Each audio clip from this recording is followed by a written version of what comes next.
how to consistently make profitable indie games 6 years ago even. That's a long time. He is Ryan Clark, the founder of Brace Yourself Games and the designer of games such as Crypt or the Necro Dancer. Oh, wow. Overwhelmingly positive game. Alright, so that is his most successful game apparently. And we can test it out. Let's see. We're gonna give it like 5 minutes of playtime just to see. DLC available. Aha. So this is how they get people interested in the DLC. They tell them right here. That's very important. It's called like mini marketing of your own content. This will take about 1 minute. Latency calibration? Press up when the bars meet in the center. Why do I have to do that? I'm terrible. Press escape to skip this. Okay. Because it's a rhythm game? I'm not into rhythms. Okay. Are you sure you want to skip the latency calibration? You can visit the... Yeah, I'm sure. Press an arrow key on the beats to move. If I'm gonna survive this, I'll have to remember what Uncle Eli taught me. Every opponent has a predictable pattern, he said. Learn that pattern and you won't suffer so much as a scratch. I don't know what happened. Green guy didn't move at all, and this blue one just moves up and then down, so if I attack him from the side, I'll never get hurt. Oh, we got... Hey, wait, we got the Buster Sword here. How do I get it? What is this? How do I use the Buster Sword though? Right click?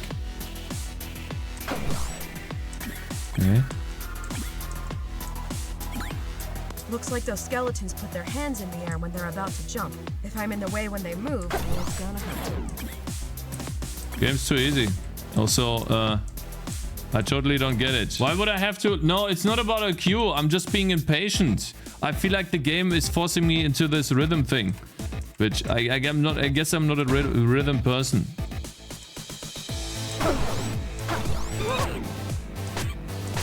Hey.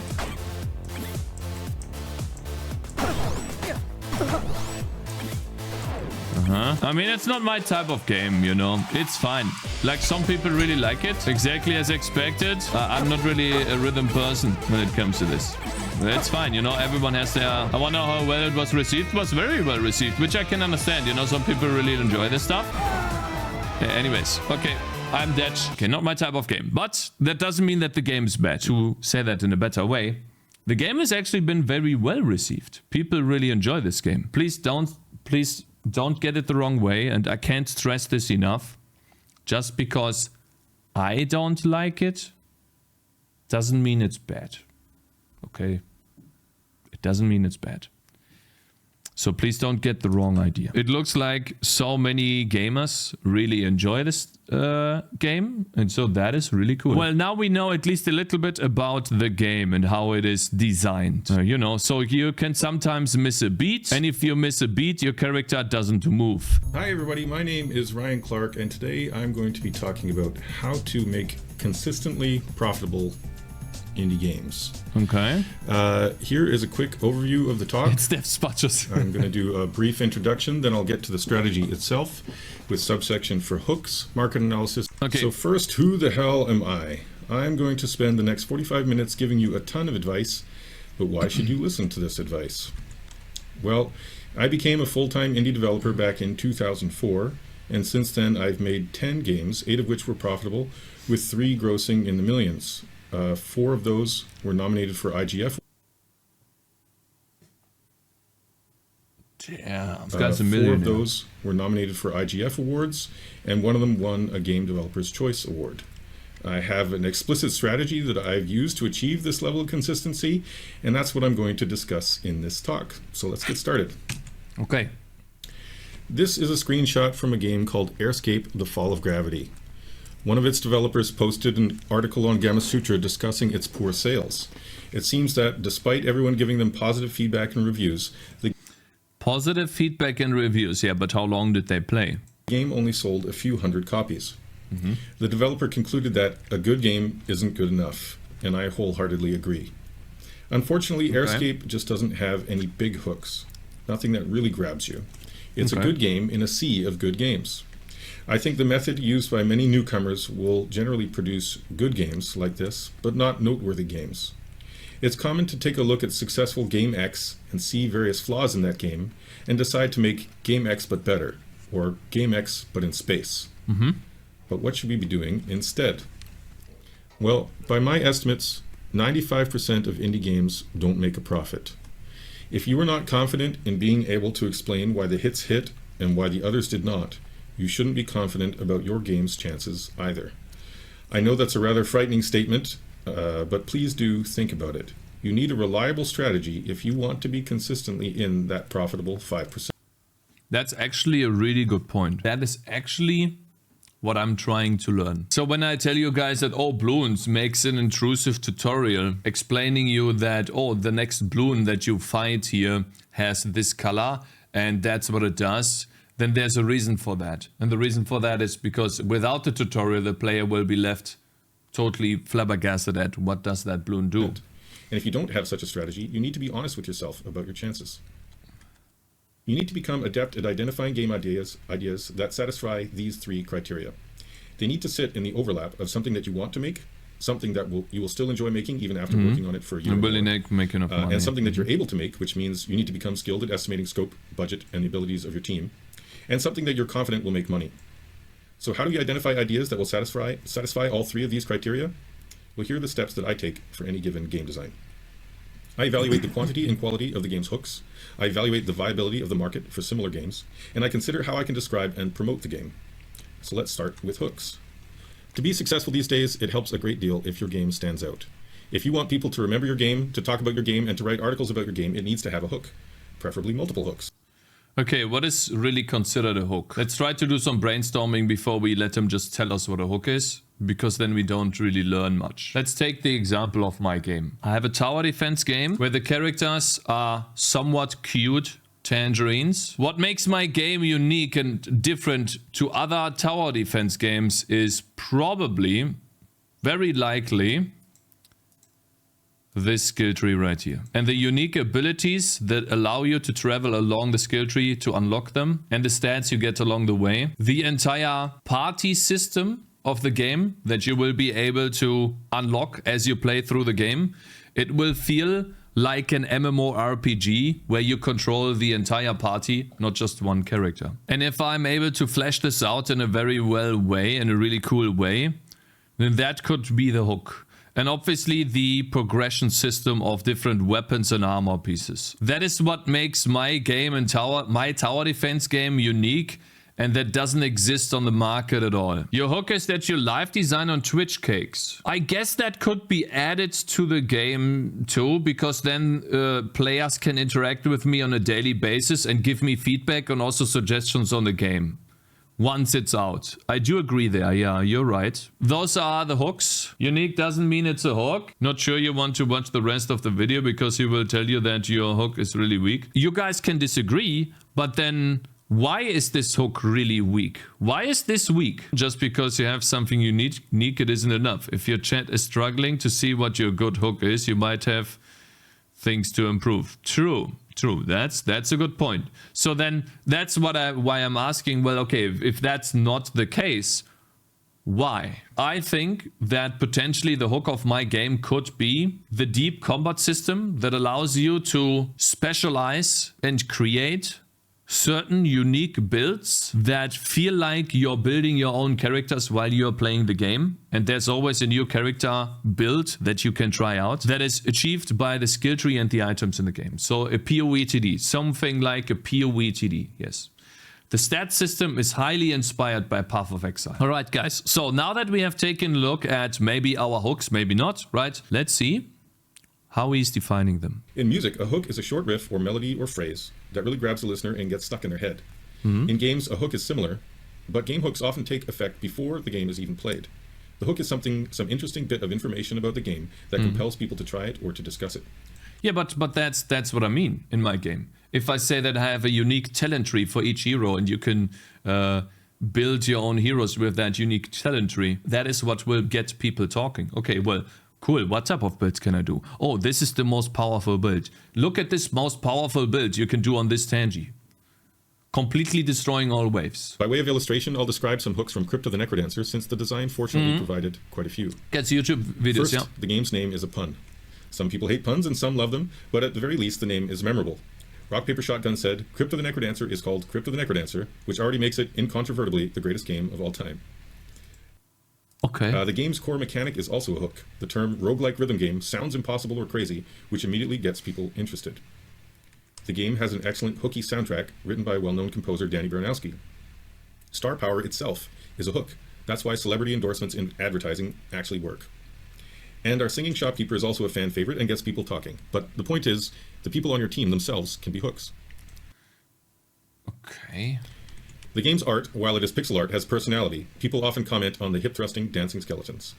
And we even had a hook I can see that. Conventions like PAX. You can play the game with a dance pad. This is unusual, so the dance pads at our booths always drew large crowds, and the crowds in turn got the attention of any members of the press who might have been walking by. And lastly, in my opinion, we have good, catchy trailers. I'll discuss how to make a good trailer later on. Now, not all hooks are created equal, of course. I think Necrodancer's core mechanic and excellent music are its most powerful hooks. But the more hooks you have, and the more compelling each hook is, the greater your chance.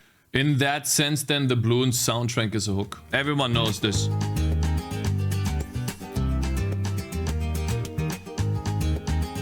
Yeah, Brad Jam. Everybody knows that song that played Bloons. So that's their hook. Of snagging a given person's interest. So I think it makes sense to wait for a design that stands out along as many axes as possible. Ideally, you want every facet of your project to be unique and compelling in some way. The gameplay, the art, the audio, the name, the story, the dev team, everything. I agree. So you'll need to become adept at evaluating hooks. A great way to do this is to examine the hooks of other successful and unsuccessful indie games. So let's take a look at Darkest Dungeon. And this image here is some awesome Necrodancer promo art. The Darkest Dungeon is the art style and the narrator. The art style, the narrator, definitely the narrator. Like, that's number one, for sure. Everyone talked about the narrator. It was actually created by Darkest Dungeon's amazingly talented artist, Chris Barassa. Thanks, Chris. And it's in the Darkest Dungeon style. Darkest Dungeon's design, with its exploration of what it would really feel like to be in a terrifying dungeon, is perfect. Yeah. Everyone immediately agrees. You're right, it would be horrifying to be in a dungeon full of monsters. This is the first true dungeon crawler. That concept alone is a massive hook. The gritty art style is some seriously masterful work, as you can see here. He's not going to go into the narrator? Suited to the game and to Steam's audience. The game has a narrator, and his voice is astoundingly good. Yeah. His name is Wayne June, and they found him because he was narrating H.P. Lovecraft audiobooks. And if you've seen any of the Darkest Dungeon trailers or played the game, you know what an amazing and creepy voice he has. Yes. The game's soundtrack was created by an actual rock star. Stuart Chatwood was a member of the group The Tea Party that was well known in North America in the 90s. And as I mentioned with Necrodancer, star power helps. And as with Necrodancer, I think their trailers themselves are hooky, creative, and compelling. I'm friends with the developers of Darkest Dungeon, so I got to try it prior to its launch. My analysis of its hooks led me to believe that it was going to be a big hit. Its hooks felt significantly more compelling than Necrodancer's, and it didn't have Necrodancer's genre confusion, which I'll discuss a little later. Before the launch, the two founders, Tyler and Chris, were not sure how well it was going to do. But I think everyone feels like this pre-launch. I told them that my gut feel was that it would double Necrodancer's sales results, and you can see on Steam Spy that I was right. Sure, a question like, how strong are these hooks, can only be Wait, didn't they more than double? Yeah, like quadruple. Subjectively. But if you practice analyzing the hooks of newly launched games, and then look at their sales results afterwards to see if you were right, you'll begin to develop a feel for it. I think that hooks are important in practically all creative endeavors. Look at YouTubers and streamers, for example. I have a friend who is wondering why there are so many YouTubers and streamers who keep making video after video and putting tons of effort into their production quality, despite the fact that they've had consistently low viewer counts for years on end. Because content is king. What you do is king. You can edit your video crazy times, but if it's boring, content is king. I replied that it's similar to video games. The videos produced by these people are good quality, and similar to their more successful peers in many ways, but they lack that spark. They just aren't unique enough.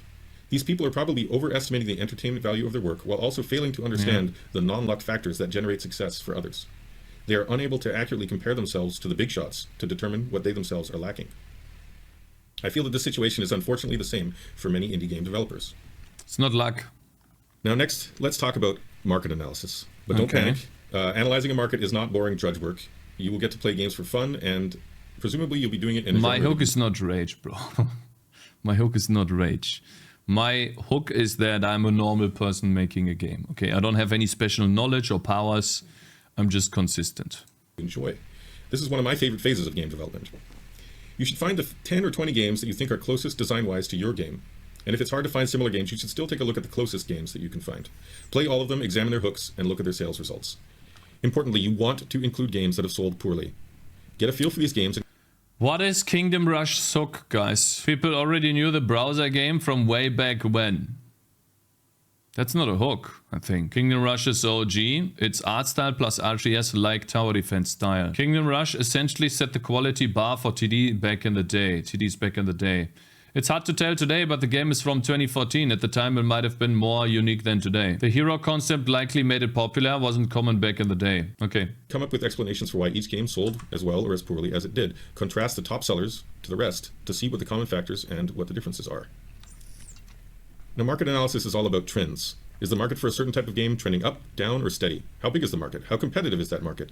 And what are the reasons for the underlying trend?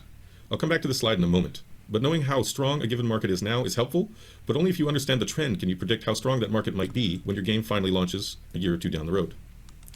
In order to identify trends, I keep a close eye on the Steam top sellers charts, as well as the list of new releases. The goal is to get a sense for both the types of new games that are selling well and the types of games that are selling poorly. By paying attention to these charts, you'll begin to identify trends. For example, you might think new game X is similar to game Y that came out 2 years ago, and in fact it seems to be of higher quality, but it's selling significantly worse. Perhaps this genre is falling out of favor. If you then see that all games in that genre are selling more poorly than predecessors, you've likely identified a change in trend. Now here are just a few specific trends that I identified back in 2016, after a year or two of watching the charts closely. Now interestingly, this chart is already out of date, and I'll explain why. In 2016, puzzle adventure games were trending down, while walking simulators were trending up.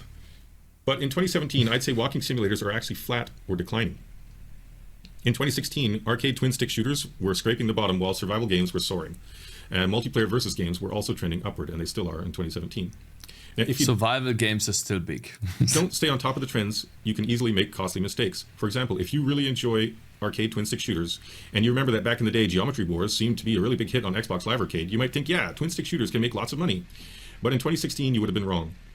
Assault Android Cactus is a critically acclaimed twin-stick shooter with awesome reviews on Steam. I think it deserves to be a hit, but unfortunately it was not. Assault and Recactus? I hear Cactus. Android Cactus. It has 1,000 reviews, very positive. Let's take a look here.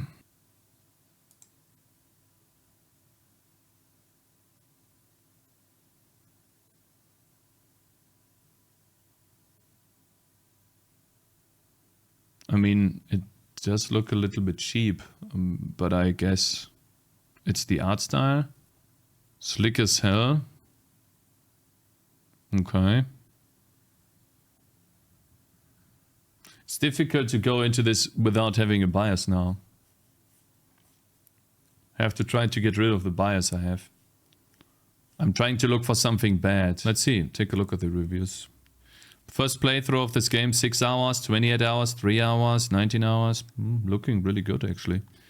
First playthrough of the game was my 7-year-old daughter. From start to finish, we had a great time at first.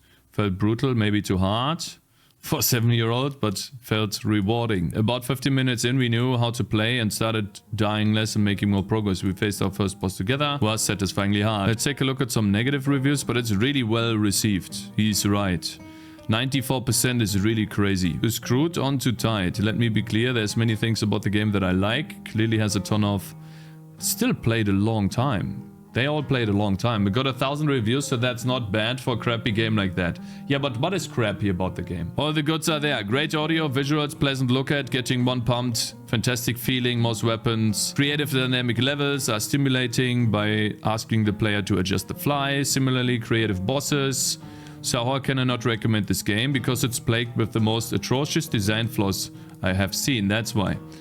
If you want a TLDR, I will say this. Easily most of the frustrating games I've played in a long time. The battery revive system is interesting, but my god, why did the idea of weapon dropping to null power whenever you make it to the campaign is beyond me. In all the score-focused modes, yes, keep that in, but the campaign is the whole different story. There's many bottleneck places in the levels where if you die, and there are hard moments, you are fucked.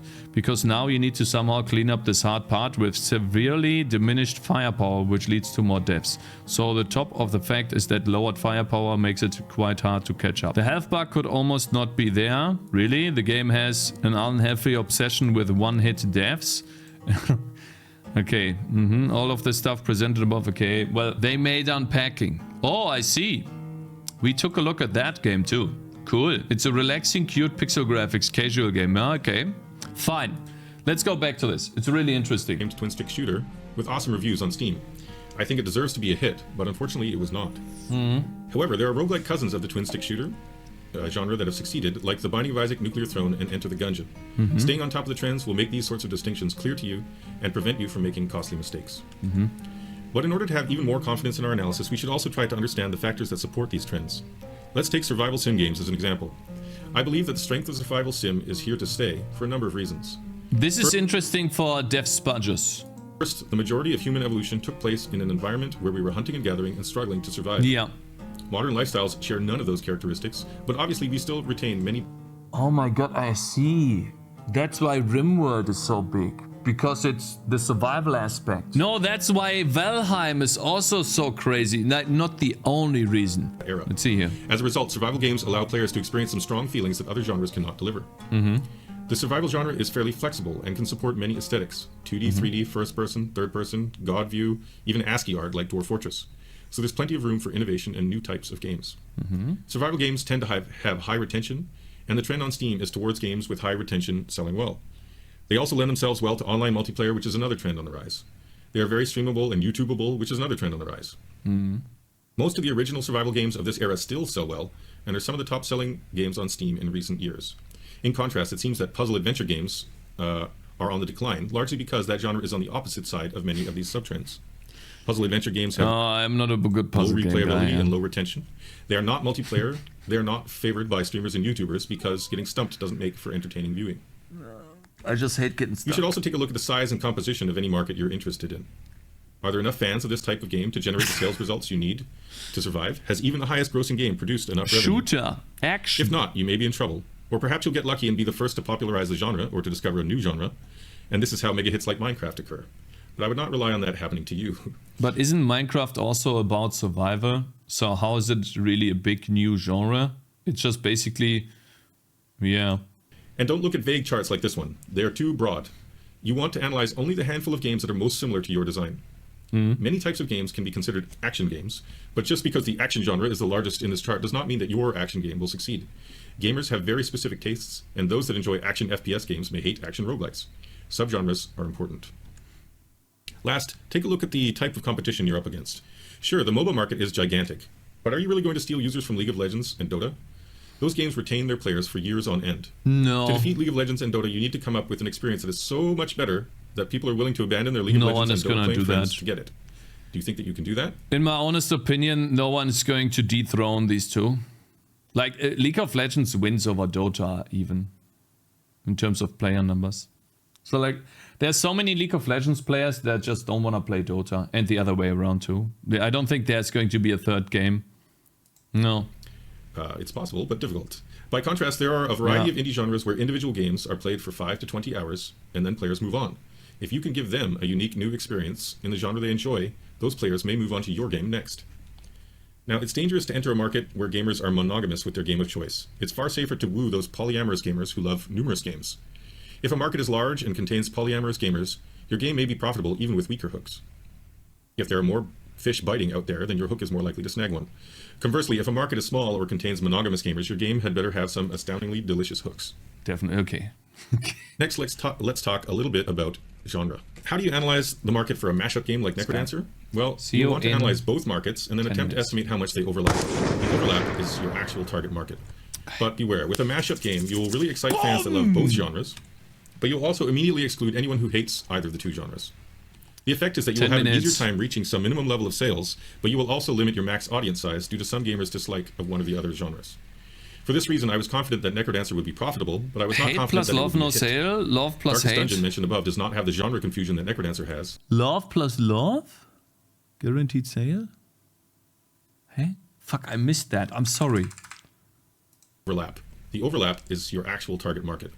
But beware, with a mashup game, you will really excite fans that love both genres, but you'll also immediately exclude anyone who hates either of the two genres. The effect is that you will have an easier time reaching some minimum level of sales, but you will also limit your max audience size due to some gamers' dislike of one of the other genres. For this reason, I was confident that Necrodancer would be profitable, but I was not confident that it would be a hit.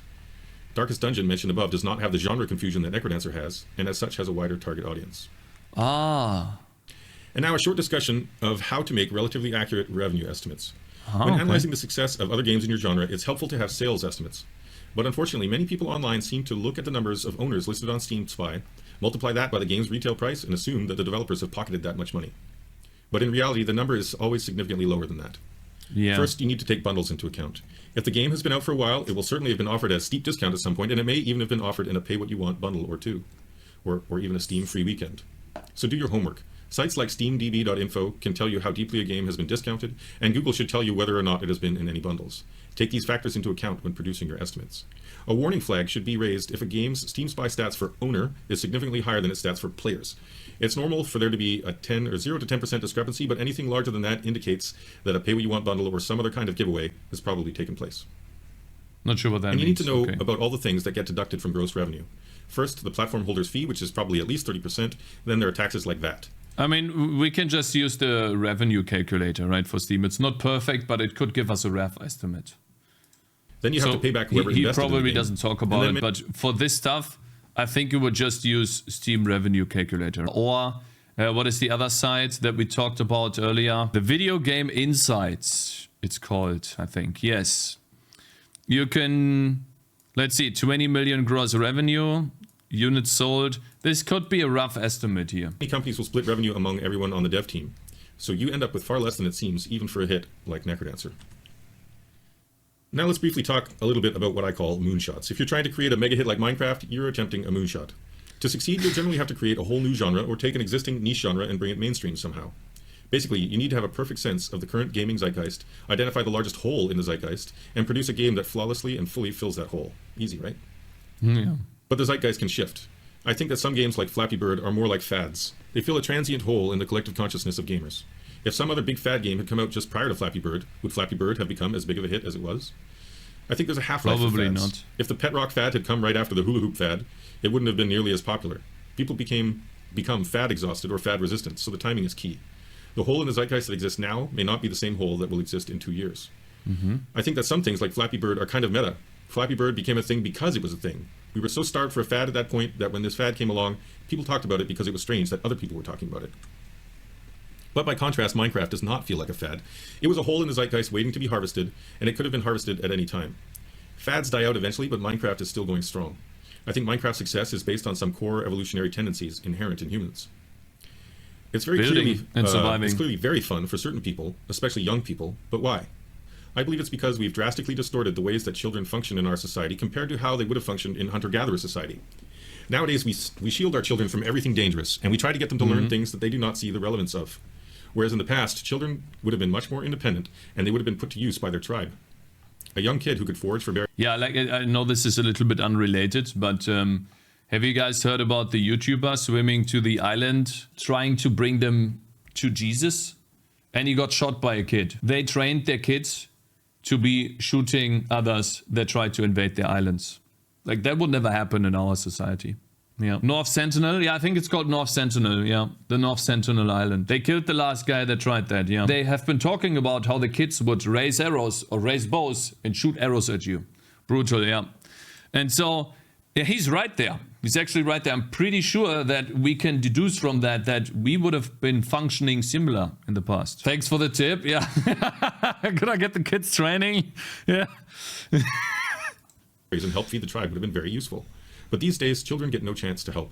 I think Minecraft is a great outlet for these. I think that's the default reason people give without actual proof. Not sure how reliable that is. I see what you mean, but you can't deny the fact that there's a lot of people that are interested in the survival aspect and building something from nothing. Gathering, essentially. Path of Exile, new league. You start from nothing. That is really exciting for so many people. You can't deny that this is something that is just in us, in a lot of us. They get to hunt and gather and craft and work together to survive. Yeah. For example, exactly the things that modern society prohibits them from doing. When trying to figure out which game you should make next, I think you should try to feel the zeitgeist. You're unlikely to create a mega hit, but I think it's still a useful practice. Think about which things have hit recently, which fads there have been, and think about why and what it means. To be fair, I can't wait for the next PoE League. Though remember that you're trying to estimate the future zeitgeist, which will exist when your game is released. And now we'll move on to the final part of the strategy. We've covered hooks and market analysis, so it's time to talk about promoting your game. I've heard numerous indies. No, I couldn't agree. I think you're wrong there. You know why? Because as a kid, at least I enjoyed the fact that I could go into the forest and build myself a hut. I did that actually.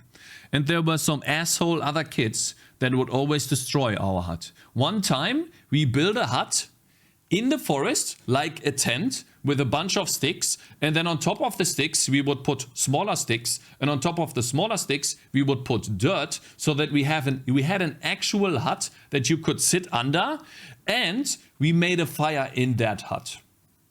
That was really cool. It was one of the best experiences I ever had as a kid. And now if I can do the same thing in a game, it's awesome. I used to do stuff like that too. Lol, stupid kids, crap in the fire. True. I respect turning grease balls trying to explain Cakez that correlation doesn't imply causation. I know that.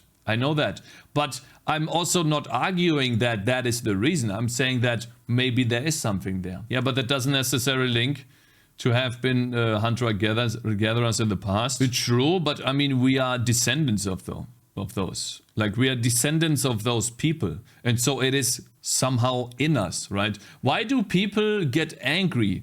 Or why do you have the instinct? So like, for example, why do you have, let's say you are a family, right? And you go with your kids somewhere. Like, I can tell you from my own experience, I have never been the guy to engage in any aggressive behavior towards other human beings, no matter what was done to me. I was always on the defensive. I never got angry when someone insulted me or anything, not at all. But the sheer thought of my wife or kid being harmed in some sort of way would basically make me go into Neanderthal mode. I would smash the living fuck out of everyone that were dare to harm them in any way. And that feeling only rose up in me recently, over the recent years, because I started to get a family. And so I think it's this protection instinct that has always been there. And I think that just dates back from when you had to defend yourself in some way, whether that be humans or animals. And that needs to come from somewhere. Completely agree. It's like a really weird feeling that I would have never experienced if I was alone. When I was alone, I really didn't care. But the sheer thought of someone harming, let's say, my daughter or my wife is just, holy shit, the rage I feel inside just thinking about that is insane. So like, I think there is a reason, like it's gotta be something in us. Say, I hate promoting my game. I just want to make games. I don't want to promote them. And I can certainly understand that frustration. But I also think that when game design and promotion go hand in hand, the task becomes much less onerous. You enjoy applying your creativity to game design so that players enjoy your game, right? Well, promoting your game is analogous. Use those creative skills to come up with promotions that people will enjoy, or design a game that promotes itself. Assuming you now have a hooky game idea in mind, you need to plan how to communicate those hooks via your trailers and store page text blurbs. If the games do not translate well to trailers and text descriptions, you'll be relying on people playing the game, experiencing the hooks, and then spreading awareness of the game via their own enthusiasm. And if they can't even put your game into words, their attempts to tell others may also fail. Some of the industry's biggest hits, like Minecraft, spread primarily through word of mouth, but basing your promotional strategy on Minecraft-level virality is probably unwise. So if you are unsure of the strength of your game's hooks, you should test them. With Necrodancer, we did this by putting out a very early teaser trailer and by demoing at PAX. Despite being a very early version of the game, our teaser trailer gathered quite a few views and was covered fairly widely by the press. And we've recently had similar results with the teaser for our new game, Industries of... We're actually going to try that. That's a really cool idea. I can do a trailer for my game and we'll see how many views that trailer gets and how many people talk about what is in the trailer and what they talk about the most. The teaser trailer results gave me the confidence to spend some savings to demo Necrodancer at PAX. At PAX, we also had great reaction from fans, but I would caution you against listening to what fans or friends actually say. No matter how good or bad the game is, they will likely say, I had fun, and then they'll give the controller back to you. Yeah. Instead, you should pay attention to what they actually do. Are they having fun when they play? You need to become adept at reading body language. So, like, here's a quick tip as well. When someone plays your game, don't give them any tips. Don't even talk. Just observe them. Just see what they do and what natural questions arise. Then you can see where the flaws of your game are. And I did that with my wife a long time ago. I let her play my game because she's totally not a gamer at all, nothing. And I could identify a lot of issues in the game and then helped me improve the game. Are they crowding around your booth? Are they coming back repeatedly? Are they literally taking out their wallets and throwing them at you? We actually had someone do this to us at PAX, which I took as a pretty good sign. It's common these days for devs to downplay the importance of festivals, awards, and even press.